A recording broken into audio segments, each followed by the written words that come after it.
Picture this. You're lost in a maze of doubts and uncertainties.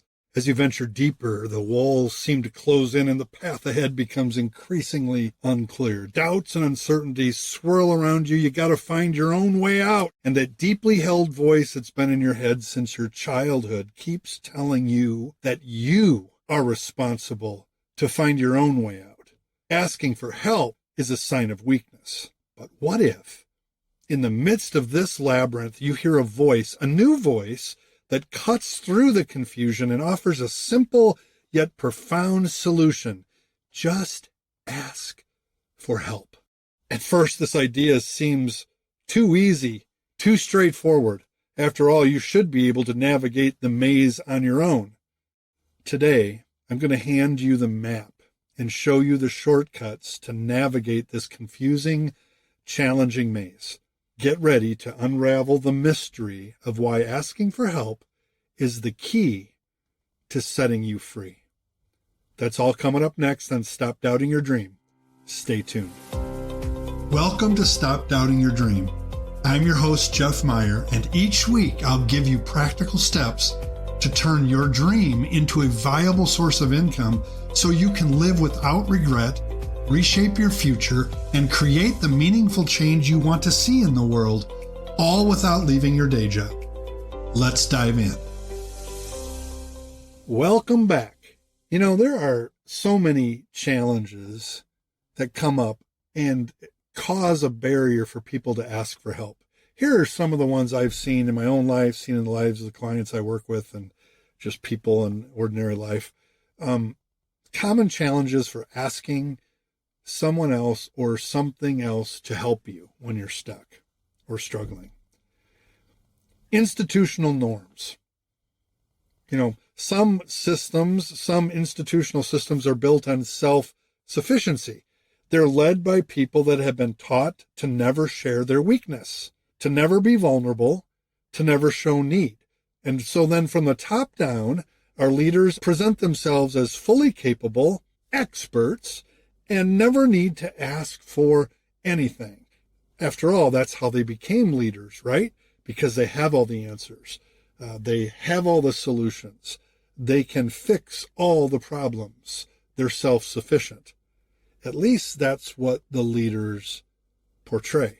I've experienced this in the church space. The pastor is the one who has all the answers. He's the one that's got all his stuff together. He's the one who can help you. He doesn't need any help. Another common challenge for asking for help is what I want to call today the vulnerability of vulnerability. I mean, have you ever shared a deep need and asked for support only to have it revealed to the whole world by that person that you sought out, that took you in, that you confided in, and they used your vulnerability against you, leveraged by them to gain an advantage, some power over you? I have. And it hurts. It is one of the deepest hurts I've ever experienced, where you trust somebody with your vulnerability. And that kind of hurt can keep you from asking for help ever again. Another common challenge is the weight of reciprocity. If I have to ask for help, they might turn around and ask me to help them, and I'm not sure I'm ready for that contract. Another common challenge is this perceived self-sufficiency. Some individuals have grown up believing that to be dependent on someone else is an evidence of weakness and failure, and it's to be avoided at all costs. That being self-sufficient, on the other side of the coin, is a source of pride and strength. I did it myself. I mean, think about it, as early as you can in your childhood or raising your children. Daddy, mommy, do it myself, right? There's also a common challenge is the fear of burdening others. I mean, people may have a legitimate hesitation to ask for help because they're concerned that they will burden others, and they're taught to never put a burden on someone else, and they will have to carry their own problems or needs in addition to yours. These people may worry that their requests will inconvenience or overwhelm the person they're asking for help.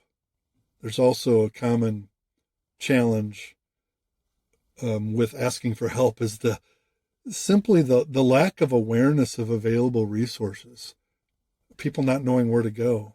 Some individuals may not ask for help because they're unaware of the resources and the support available to them. It could be due to a lack of information or a belief that help is not accessible, or a big one, affordable. And then there's the desire for independence. Similar to the perceived self-sufficiency, some individuals may prioritize their independence and their autonomy.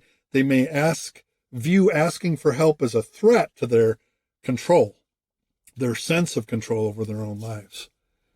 And it's just more desirable to not depend on anyone or anything else. And that's great. And it works until, right, it doesn't. And then finally, let's just acknowledge one of the common challenges to asking for help is some people have a difficulty trusting others. They've been burned, they've been hurt, and they have a difficult time trusting others with their need. They may have experienced betrayal or disappointment.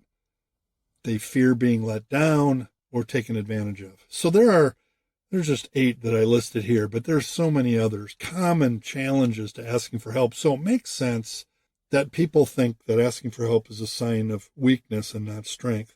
But I'd like to give you some little nuggets of truth here that put together can build a stronger foundation, a much stronger foundation than the foundation that is built on going it alone and never asking for help. Okay? There are some little known advantages for asking for help that actually build strength. Number 1, when we ask for help, we allow ourselves to access diverse perspectives. We're not just relying on our own perspective. It's always good to have other diverse perspectives. It builds strength and resolve. Seeking help exposes us to a variety of viewpoints and ideas that we might not have ever considered on our own. And this can lead to more innovative solutions to problems and a broader understanding of the problem to begin with. In addition to diverse perspectives, we also can build efficiency into our pursuit by asking for help.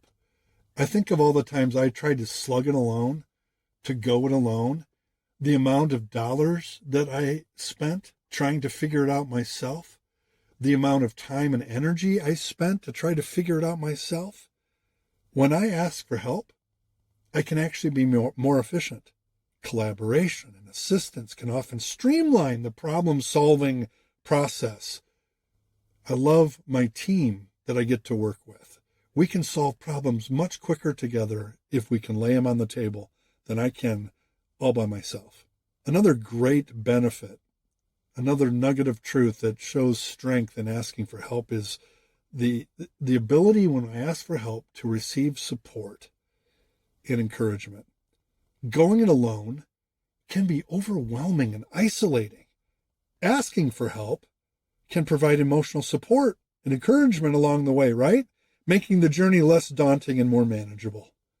Here's another point, I can learn and grow when I ask for help. It allows me to learn from others' experiences and their expertise. It helps me grow. Their story becomes mine. It also can help me develop new skills and approaches that I can apply to future challenges. And then the final one, I don't know if you thought about this, but when you ask for help and someone provides that help for you, it helps build relationships. I think of not only reciprocity, but mutuality, right? A true relationship, a true friendship is a two-way street. If I ask for help, I show that I'm trusting them to help me, and the relationship can build trust with others. Demonstrating vulnerability and a willingness to collaborate can lead to deeper connections and future opportunities for collaboration. When I think of the way of Jesus, there's one story that stands out that I'd like to share when I think about this asking for help. We see the resistance to receive help, and then we see the willingness to receive it in this story. It's the Samaritan woman at the well in John chapter 4. And Jesus is the instigator, right? He's the initiator. He waits by the well, and he asks the Samaritan woman for a drink of water. He asks for help, and in so doing, helps her.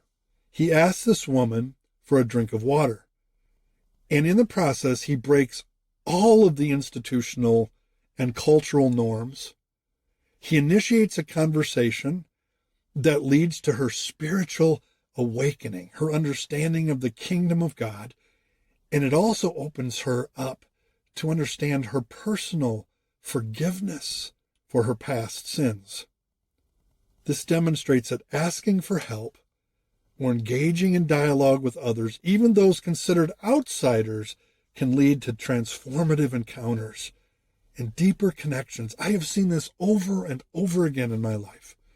The other example I would think about in the way of Jesus in terms of asking for help is when Jesus in Matthew 28, it's called, in a familiar passage to many Jesus followers, the Great Commission.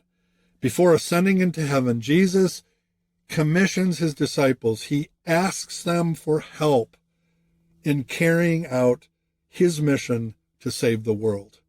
He says, go and make disciples of all nations. And we get to do this. Jesus could have chosen any way he wanted to save the world. After dying on the cross and rising from the dead and then ascending into heaven, he could have saved the world all by himself. He doesn't need us to do this. He invites us to be part of it. He asks for help. And so, too, for us, this task is too great for any one person. It shows us the need for collaboration, the importance of sharing the role together, seeking help for others, and fulfilling the mission of spreading the gospel. I love these two stories.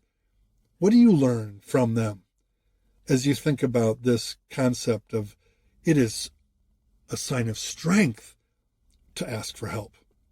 I'd like to close this episode by giving you two questions that you can ask yourself anytime you're stuck in the maze of confusion or challenge that will lead you to ask for help. Okay, you ready? Question number one is this. What is the root cause right now of my confusion or challenge? What's the root cause of my confusion or challenge? This question helps us to identify the underlying issue that needs to be addressed. It encourages introspection and reflection, enabling you to understand the situation better and formulate a clearer plan of action and helping you figure out and determine who you can ask for help. And that leads us to question number two. Who can I reach out to for help or guidance? Where can I go for help? Is there someone or some process or some community that would be great to help me learn and grow through this challenge? This question encourages you to recognize the value of seeking assistance from others and leads you to a place that might be helpful to you. It prompts you to consider the expertise and support available to you, whether from friends, family, mentors, coaches, professionals, other people on the journey. Armed with these two questions, what's the root cause of my confusion or challenge? And who can I reach out to for help or guidance? Armed with those two questions, you can take steps to seek help and build a stronger foundation on your journey. Thanks so much for joining me again today for another episode of Stop Doubting Your Dream. I'd love to know what stood out to you from this episode, something that you want to act on. What really caught your attention that you want to think about more? Share it with me. And I want to share something new with you today. You can now go to my website at jeffmeyercoaching.com, click on the podcast tab, and in the bottom right-hand corner, there's a little blue microphone. You can actually leave me a voicemail with your thoughts. Maybe you're busy and you're on the road and you want to just leave a voicemail. You can do that on my website. Just one more way to share with me your insights. And who knows, I might share your insights in a future episode. I'd like to invite you also to explore my social media and my blog for more tips and insights on asking for help as a sign of strength and not weakness. And next week, we're going to take some time to appreciate the legacy of family in making transformational change and pursuing our dreams.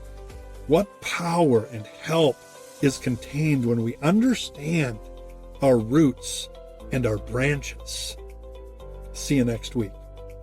And as always, remember, the journey towards your dream begins today. Take action with a single step.